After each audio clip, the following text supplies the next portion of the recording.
you know, and I do feel sorry for my friends that go to Hillsong as such, because as much as I might look and say, this is Hillsong, but I can see that in every church. Exactly. And as our grandparents and stuff get older and pass away, it's like we need them to start speaking their truth and telling us the stories and stuff like that so we can pass it on to the next generation. And I think it's just so important not to just modernize Black history and say, oh yeah, you know what, like the first Black woman that did this in 2012. Okay, cool. That's still very modernized. Let's take it way back to centuries where there's so many things that Black people have achieved that we just have not been told about, and nobody wants to allow us to or give us that knowledge. Like, we need to start speaking up, doing the research ourselves, asking people. And I think I encourage everybody, and this is my main thing for everybody today, is find something new about Black history that you never knew about before and share it with a friend. Share. Affinity Xtra. Be extra. The views and opinions expressed in this podcast are personal and do not necessarily represent the views of Affinity Xtra. Yo.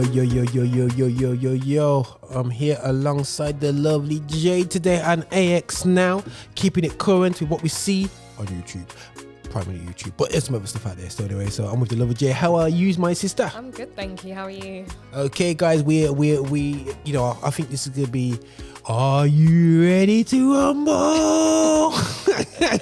No, it's not like that still anyway. So yes, so don't worry, guys. We do stress our opinions, whether we agree or disagree on this, and we're gonna, you know, some videos that I've seen around the place. So you know, I mean, I kind of tried to shock Jade because just awaken her to social media.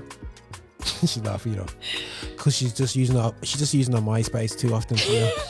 So I don't even have MySpace. I live underneath a rock. Let's be honest. Listen, she's got high five. Still trying to function out of that, man. She's talking to people in Alaska. Bebo. You know what I'm saying? Bebo. Oh my goodness. No, Bebo. There's a Bebo, man. Still that logo just hit me then. That red logo. Oh, dear. I tried my password for MySpace the other day. Did you? Yeah, and it Did it work? I tried that as well. Yeah. Wouldn't allow me to log in. But I still got my thing on the surface. Have you? Yeah. Sick. It's a gospel link, guys. Check it out. MySpace.com/gospel link. Do you know what? I feel like I used to be an A&R person on MySpace before A&R became a thing. Because I used to find all of these groundbreaking artists, have them on my MySpace profile. Yeah. And a few weeks later, it'd blow, and I'd be like, I found them first. Yeah, man. And you had a little play on your Yeah. MySpace, guys. MySpace in heaven. There's a t-shirt range like that. Really? Yeah, MySpace in heaven. Nice, like that. That is sort of. But listen, guys, we're gonna kick off with the first video. This may personally hit Jade. She might probably pretend like she don't know about why this should personally hit there. But this is a YouTube video that I got bumped into the other day. Hopefully you're gonna enjoy. You're not gonna enjoy this one. But anyway, so you're gonna listen to it and we'll respond to it.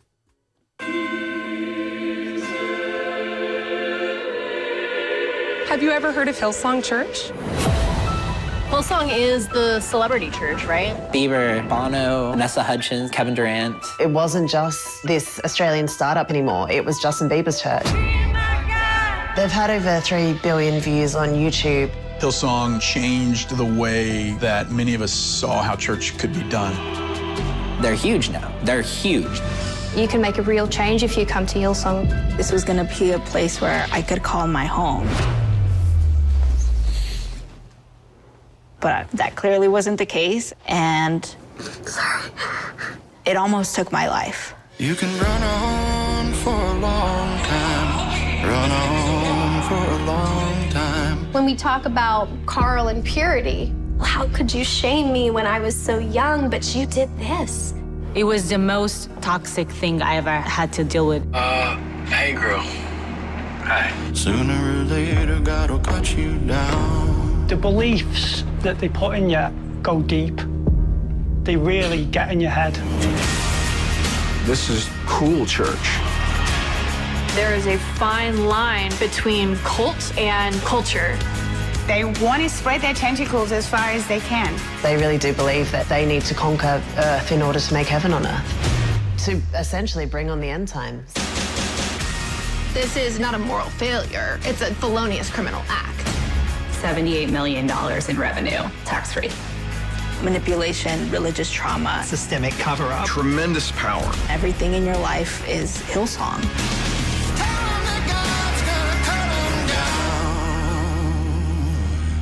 this is not what I thought it was.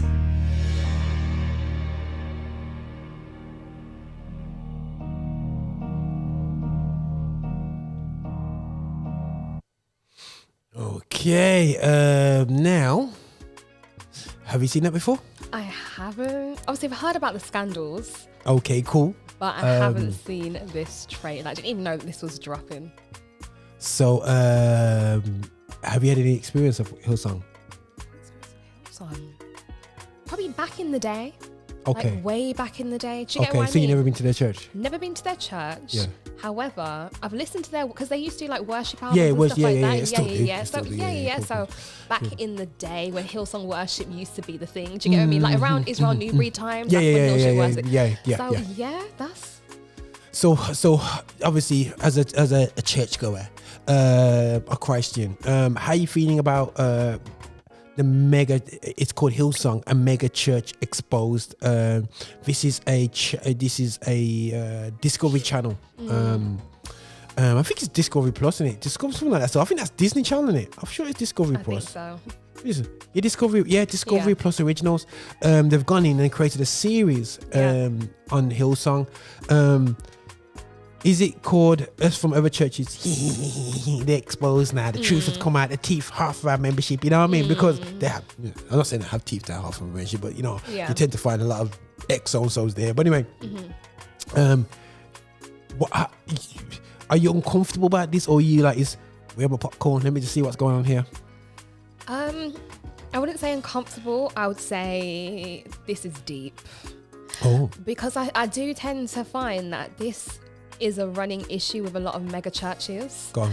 And maybe it's because of the fact that these mega churches, it's a crazy thing. One thing my pastor always taught me, he said, like, in life, he believes, like, it's not scripture, but I can generally see it, that sometimes we get tested on three things, or one of three things, or all three things, and he calls it the 3 Gs. So, girls, gold or glory, or guys, gold and glory. And for me, I can see that because you can see that sometimes people are, greedy with their wealth, or, idolize, or adultery, or they want the glory, they want the fame. And you can see that in churches quite a bit. I feel like this happens in smaller churches, but because it's a mega church, it's just bigger. It's a bigger scale. Do you get what I mean? These things happen regularly in the church. Let's be honest, Raj. It's not just a Hillsong situation. What? This is a church situation, and it's been going on for a long time. But Hillsong, unfortunately, because they have celebrities and all these people, and they're so huge, it's going to be more publicized and it's going to be bigger. But in all honesty, we need to start talking about this within our community. That's happening. There's so many things that gets kind of swept underneath the carpet in churches. Yeah. And it's like, no. If we say we're Christians, and it's not about outing, it's about correcting in love. Do you get what I'm trying to say? Yeah. And saying, okay, cool.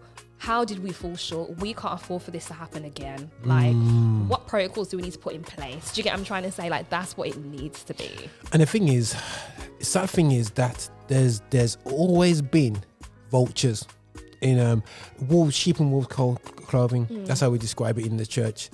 And and especially from the churches I grew up in, we cannot point the finger when it comes to men abusing power in the church. And I humbly say that from a UK Christian black perspective. We've seen ministers get moved from city to city. Why? Oh, because you just want something new with the family. No, because he messed up in the church that he's left. You know what I'm saying? Yeah. And that's nothing that's happened in the last 10, 20 years. We talk about this is an age-old problem that's been happening for decades, but the church is covered up. We look at the Catholic Church as an issue.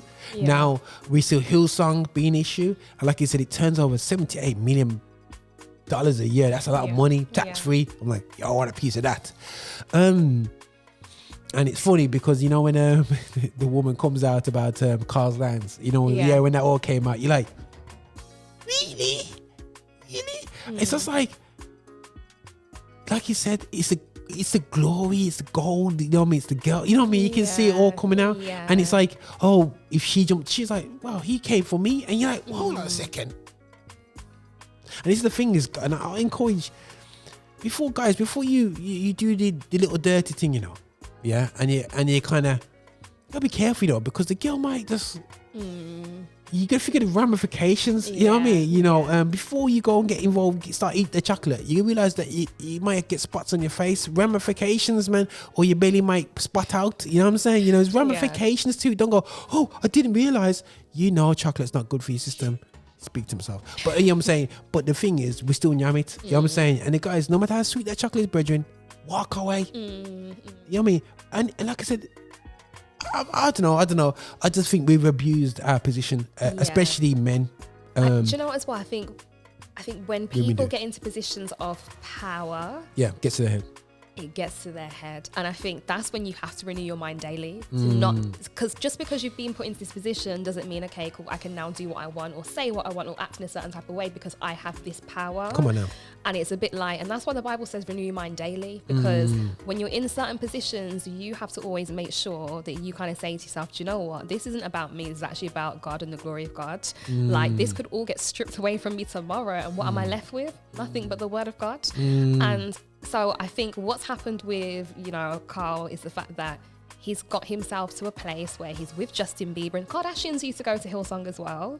So like Courtney and all that, they would go to Hillsong with Justin and stuff like that. And he's got himself to a position where he's like, I am a celebrity now.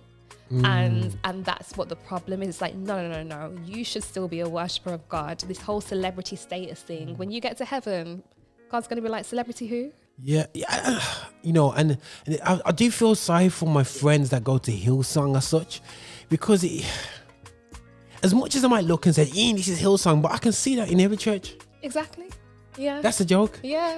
And we're not saying the Bible's wrong, and we're not talking from a non-Christian perspective. We love God, you know, we're on the Christian thing, but we see this manipulation of power. Yeah. It's like he just gets to man's head. Yeah. It's, you know, women do have it, by the way. Because a lot of times, men are doing it with the knowledge of their missus. And the missus almost like empowers them to carry on with their foolishness. You know what I'm saying? You know, I'm not saying all the time, guys, you know, before I get told off for that. But, you know, I've seen times where the women pretend like they don't know nothing, but they've actually empowered it. You know what I'm saying? But empowered in what sense? What do you mean? If there's certain things that you could do to lock it off. You know what I'm saying? And sometimes it's like, okay, I'm not prepared to do that, so you can do that with her. But this is for me. You know what I'm saying? You know what I'm saying? You know, you know, how the hell you know that, Roger? You know what I'm saying? No, don't even go there. But you know, but I'm a big man, you know, so we have enough conversation. But ultimately, I feel like, you know, so not every party's in it. Sometimes, a lot of times, women go, "Oh, it's nothing to do with me," you know. But the reality show is like, okay, then right. Your husband's phone, do you know the password for it? Oh no, it doesn't let me.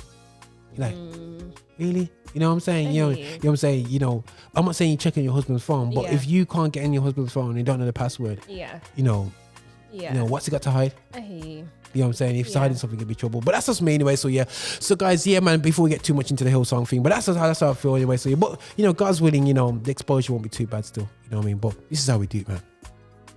All right, I'm gonna line up the next video. Black men are beautiful. Black men are magnificent. Black men are innovators. Black men are brilliant. Compassionate. Intelligent. Complex. Resilient. Critical. Necessary. Worried. Sorry guys, just want to pause that there. I feel funny because I've heard a positive more than 2 words in a row about black men. I'm just feeling dizzy, sis. It's just weird feeling, guys. Everything. Cosmic, supernatural, cool. I've always felt the perception of who we are is filtered through a lens of fear. Still to this day, black men are not able to just walk down the street without someone assuming that they don't belong there. Stereotypes that have been put on black men takes place in the newspaper headlines, it takes place on the television, and I think it's played a major role in the bias against black men. It's an atomic bomb. It's every day for us. Every single day. Put your hands out the window!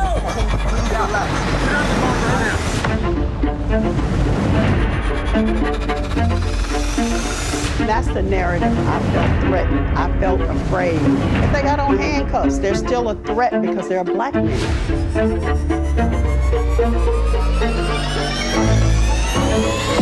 Black men are not a threat.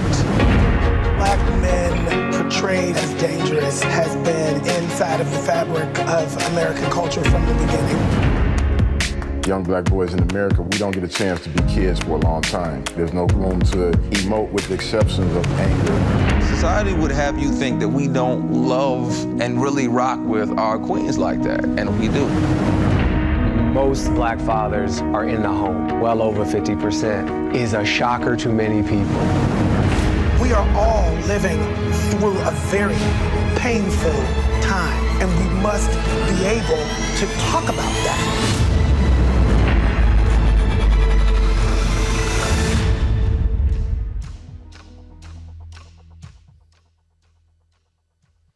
Okay, so how you feeling about that? Yeah. It's kind of weird for me because I'm hearing something positive for black men. I was going to say, how do you feel about it? You know what? It feels weird having them affirmations from a TV screen about a black man. It sounds really. I can't think of any time I've watched a positive word, a phrase after phrase about me as a black man. I don't think I've heard it. That's deep. Do you feel overwhelmed? It feels weird. Really? It feels. You know when it feels. It's yeah. I kind of I do. Yeah. But it's like it's weird hearing it because I say we don't get the props of me, and I say what they said. Yeah. But to hear somebody else say it compiled correctly on a YouTube video, you know what I'm saying, and saying black men are this, black men but in a positive way. You know what I'm saying? Usually on YouTube, you have the black on black crime when black women are cussing off black men. Yeah. You know what I'm saying? And you got, everybody's like, oh no, gosh, George Floyd and, getting starved and all the negative side. You got, people cussing each other off, on the blackness and this like that, and even like the portrayal of black men are never there for the children. You know what I'm saying? Do you know what? When they came out with that stat, in terms of what over 50% or 51% of black men actually live in the house, I was shocked. Because that's not what's been portrayed. That's not being portrayed at all. And before you say, guys, that's just an American, it's nothing to do with us in the UK. It's full on to do the UK. You never see black faces look that way. Talk about black men in a positive manner in the UK. I've never seen it. Never ever seen it. You know what I'm saying? And I don't want to hear anyone say it, yes, you might, that song like gifted and black.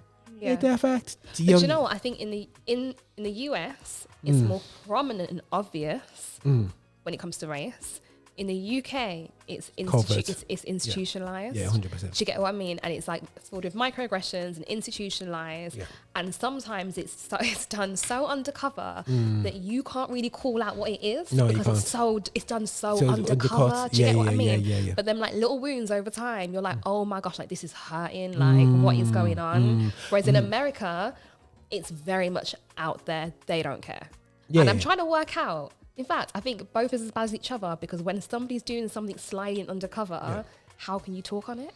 This is what I'm saying to people. I'd rather a man like Donald Trump in charge because he's got the gun and he's pointing at your face. But it's a guys like what do you call it? Boris Johnson. That goes, oh yeah, we love blackness. Yeah. I mean, behind the scene, he's making sure that just make sure they don't get no chance here. You know what I mean? I was saying, make sure none of them get in the parliament. You know what I mean? All that talk there. So for me, it's just like, you're this covertly racist. You know what I'm saying? And I just rather the guy straight in the face because it fools a number of black people into being comfortable, overly comfortable. You know what I'm saying? With himself and whatever. But it's just good to see. It's shock. It just sends a chill down my spine, man. Just listening to that, not because I just don't hear it. Just hear it. And people say, oh, it's not about white men. It's not about white men don't get that. Don't go. But the thing is, everything about your life, everything you watch on TV affirms your greatness. Yeah. Every single thing. You think that you think that. Moses is white. He's not white. He's black. You know what I mean? You think that Christianity's got anything to do with white people? It's got nothing to do with white people. It's an Afro-Asian religion. You know what I'm saying? Everything that you've whitenized. You know what I'm saying? You're called taking my surname, shipping me away from my heritage. You know what I mean? You've done enough. You know what I'm saying? And they can't turn around. Right, we've got to fix this because we made a problem. You never fix this. It's amazing. They make the claim that they're taking that Christians stop slavery, Wilberforce them. But how can a fireman who starts a fire out the fire and get a medal? Christians started the fire. Yeah, I get what you mean.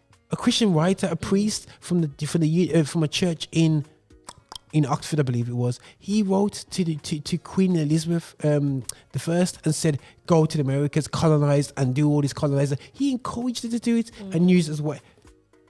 And then you out the fire afterwards and go, "Oh, by the way, I saved the cat." Oh, but 20 bodies are inside. Yeah. But because I'm out in the fire, I saved 5 people. Yeah. Who got no families now. You know, so that's just I don't know if I was going too deep in it. I mean, deep, but it is what it is. Do you get what I mean? Like, it is what it is. I think right now in this day and age, you have to just speak the truth on certain things and certain matters. I think what's sad about it is my parents' generation was very much taught, be quiet and just get on with it. Amen. Yeah, man. Do you get what I'm trying to say? And to be honest, that's probably almost been filtered down to me in a way. But now I'm starting to see people speak up. So it makes me more comfortable to be like, okay, cool, actually, now that's not right. And, you know, their parents were obviously taught, keep your head down, stay quiet, just do what you need to do. And it's crazy because even to the point where, for example, if I'm walking on the street, automatically in my head, if I'm on the side of the road and a white person's walking next to me, I will kind of like move over to the side to let them pass. And it's things like that generationally you've been taught. Do you get what I mean? That you don't even realize you do. Okay, cool. And so it's just really nice to obviously see that this program's coming out to talk about the importance of a black man, the importance of like just that being black and feeling empowered to be black, and that you're not made to feel small in any way, shape or form. So it's going to be a really good documentary, and I'm excited to watch it, definitely. But yeah, Discovery, man, doing it. It looks like they're spending a Black History budget on this, man. You know what I mean? So uncomfortable time for our colleagues over here in the UK. It's called Tough Luck still, anyway. Still, yeah. But this kind of comment has come up a lot in my video on Ruby Bridges, and my answer is no. I didn't learn about this in school. I learned about integration to a certain extent, but we really only learned about the Little Rock Nine in Arkansas a few years before Ruby Bridges. I didn't learn about Ruby Bridges in Louisiana. I didn't learn that she's barely retirement age right now today at 67 years old.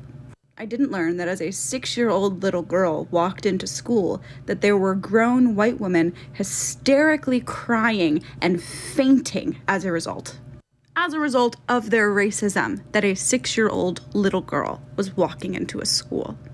I didn't learn that they threw rocks at a 6-year-old girl and her mother. I didn't learn that 4 federal marshals had to walk a 6-year-old into her elementary school so that the white people wouldn't hurt her. I didn't learn that white people put a little black baby doll inside of a coffin and paraded it around as a 6-year-old little girl tried to go to school. I didn't learn that Ruby Bridges couldn't eat the lunch provided by the school. She had to eat the lunch that her parents provided for her because they were scared that someone was going to try to poison her. I didn't learn about the white adults and the white children outside her school singing "Glory, Glory, Segregation, the South will rise again." I didn't learn that 500 white kids were pulled out of that school because Ruby Bridges went there. I didn't learn about how grown white adults yelled slurs and threats at a 6-year-old little girl. I didn't learn that the black children had to apply to go to the white schools that the white kids could just get to go to. I didn't learn that out of the 137 black first graders that applied to go to integrated schools, only 5 of them were accepted, and Ruby was the only one accepted to go to the elementary school that she went to. I didn't learn that in retaliation for Ruby going to an integrated school, her grandparents were evicted from their farm. I didn't learn that when Ruby Bridges was in the 1st grade, there was only one teacher at that school who was willing to teach her, Barbara Henry. And I didn't learn that for that entire school year, in the 1st grade, Ruby Bridges was alone. No other kids in that class. In class, alone. Ate lunch, alone. On the playground, alone. All year. Every day. Didn't miss a day. So no, I did not learn about Ruby Bridges in school. And I doubt that many of us really learned about Ruby Bridges in school. And if some people have their way, Black history will get even more and more diluted in public education. Okay. Did you know about Ruby Bridges? I've heard the name before. And I heard about the whole scenario of being the segregation of white vessel in the schools. But I never heard it like that. Yeah. Did you know about her? Yeah, I knew about her. Cool. But I didn't know all of that information. So I knew that she was the only black girl in school. I knew the whole like black baby in a coffin thing. Do you get what I mean? All that stuff. But I didn't know that only one teacher wanted to teach her. And she was the only kid in the class for a whole year. Like, I think it just goes into so much detail about her experience that I didn't know. And that's only a 2-minute video. Yeah. And this is the thing is, you know what I mean?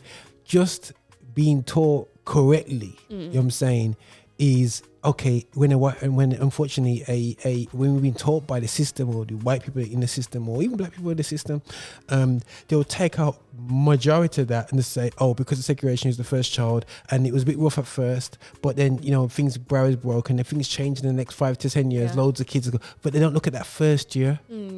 Sorry, that was unacceptable, and she's still alive today. She's the age of my parents. Wow. Yeah, she's the age of mine as well. Yeah. She comes to think about it. So it's just like, you really think about things, guys. It's like, you got to ask yourself the question is like, why do people always say forget about racism when it's not really hundreds of years ago? That's out of order.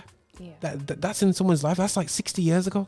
I think also learning about this is important, but then also learning about things such as, I don't know if you've seen it, but Alison Hammond, she sat down with a historian the other day and he asked the question, he was like, oh, who was the greatest Roman emperor? And she was like, oh, is it Julius Caesar? And he was like, no, it was actually a black man. Yes.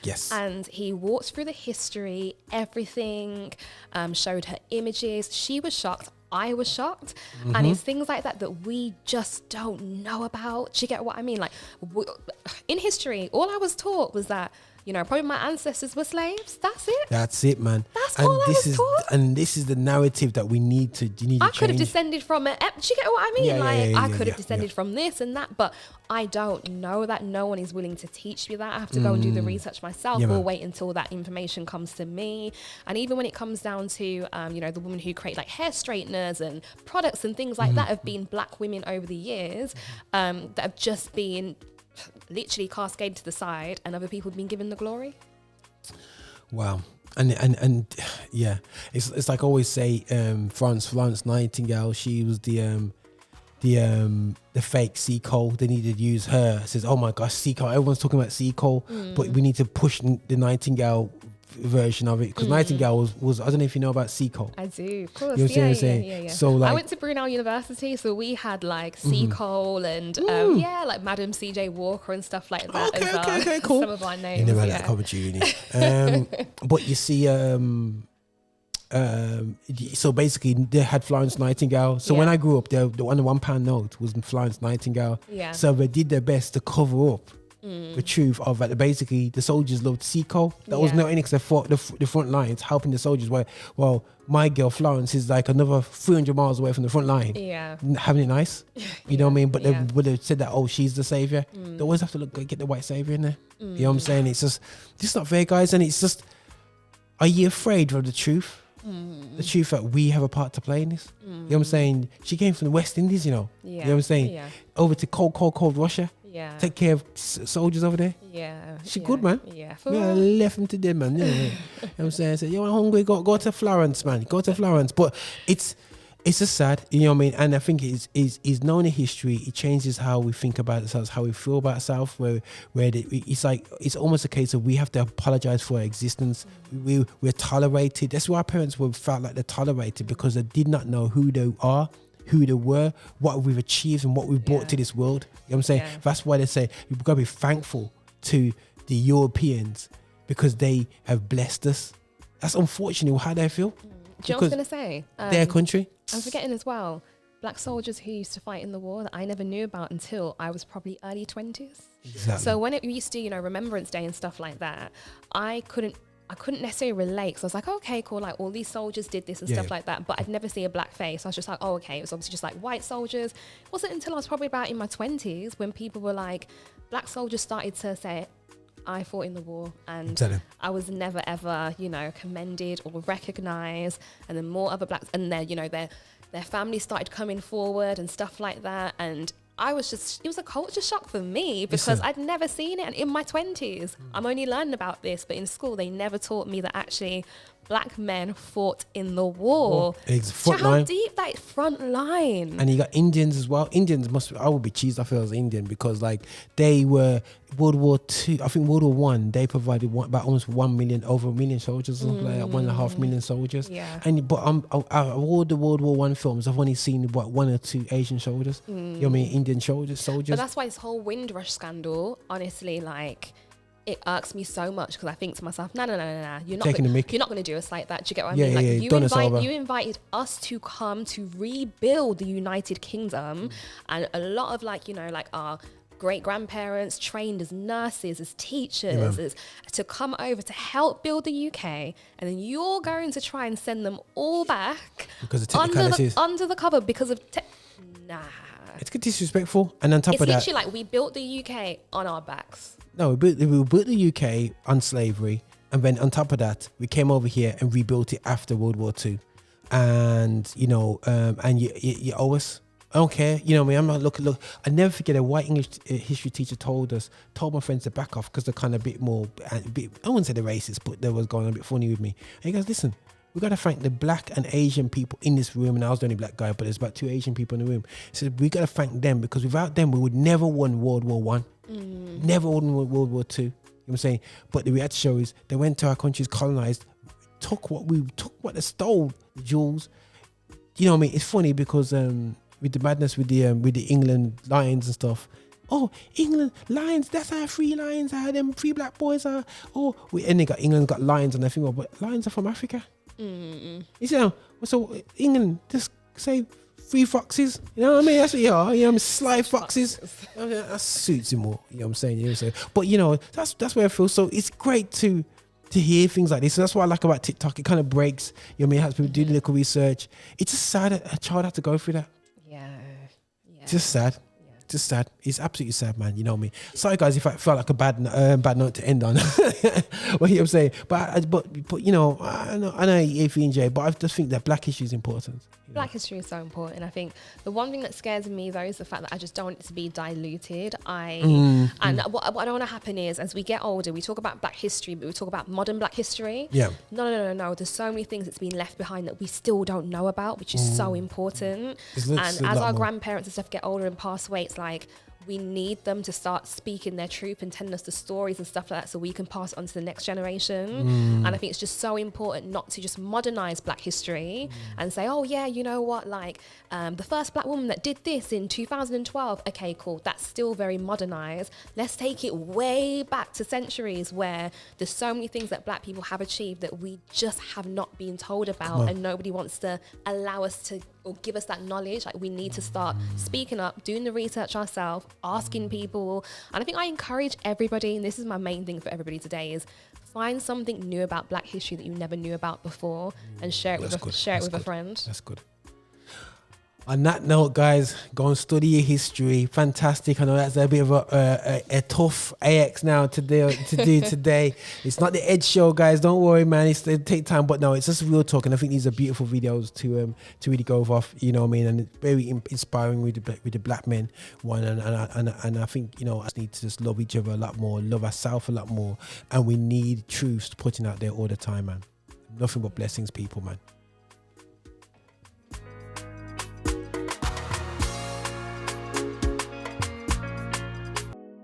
Thank you for watching the content we're putting out. Listen, make sure that you are liking, subscribing and following us on all our social channels, including patreon.com. Make sure you're finding us on there to support what we do so we can support you. And remember, guys, be extra.